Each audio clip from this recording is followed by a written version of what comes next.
और वक्फ संशोधन विधेयक पर गठित संयुक्त संसदीय समिति के अध्यक्ष जगदम्बिका पाल ने कहा कि कल्याण बैनर्जी, असदुद्दीन ओवैसी आदि ये सभी सम्मानित सांसद हैं।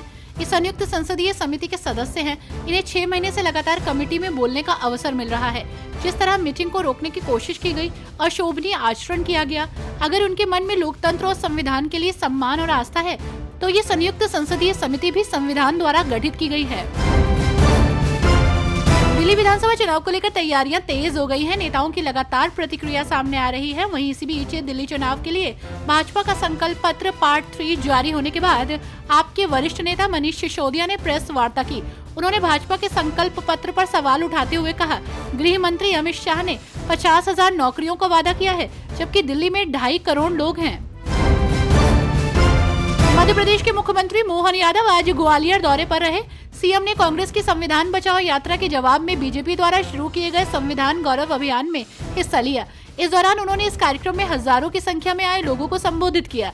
अपने संबोधन में सीएम मोहन यादव ने भारत के पहले प्रधानमंत्री जवाहरलाल नेहरू समेत पूरी कांग्रेस पार्टी पर जमकर हमला बोला। दिल्ली विधानसभा चुनाव को लेकर सभी दलों के नेता प्रचार प्रसार कर रहे हैं। साथ ही बड़े बड़े दावे भी किए जा रहे हैं। इस बीच उत्तराखंड के मुख्यमंत्री पुष्कर सिंह धामी ने दावा किया कि दिल्ली में इस बार भाजपा के विजयी रथ को आगे बढ़ाने से कोई नहीं रोक पाएगा। डबल इंजन की सरकार बनेगी। पुष्कर सिंह धामी ने कहा कि दिल्ली की जनता ने बदलाव का मन बना लिया है और अब ये बदलाव मूर्त रूप धारण करके रहेगा। दिल्ली आबकारी नीति घोटाले से जुड़े मनी लॉन्ड्रिंग मामले में राउज एवेन्यू कोर्ट ने पूर्व मुख्यमंत्री अरविंद केजरीवाल, मनीष सिसोदिया और दुर्गेश पाठक को व्यक्तिगत रूप से पेश होने से 1 दिन की छुट्टी दी है।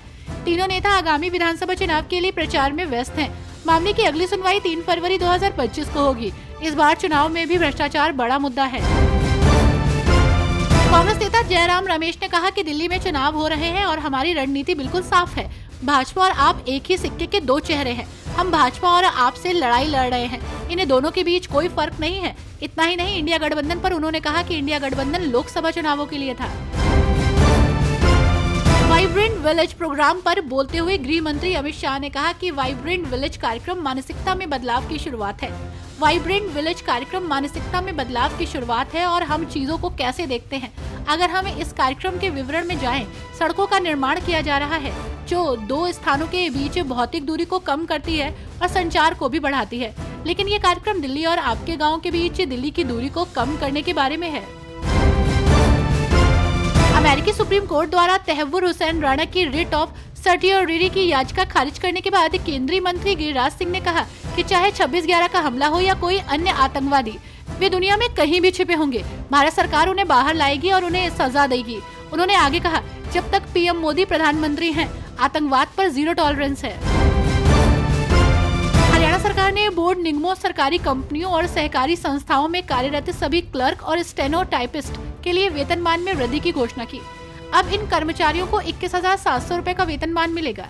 इस निर्णय से राज्य के हजारों कर्मचारियों को लाभ होगा। इससे क्लर्क और स्टेनो टाइपिस्टों में खुशी की लहर है।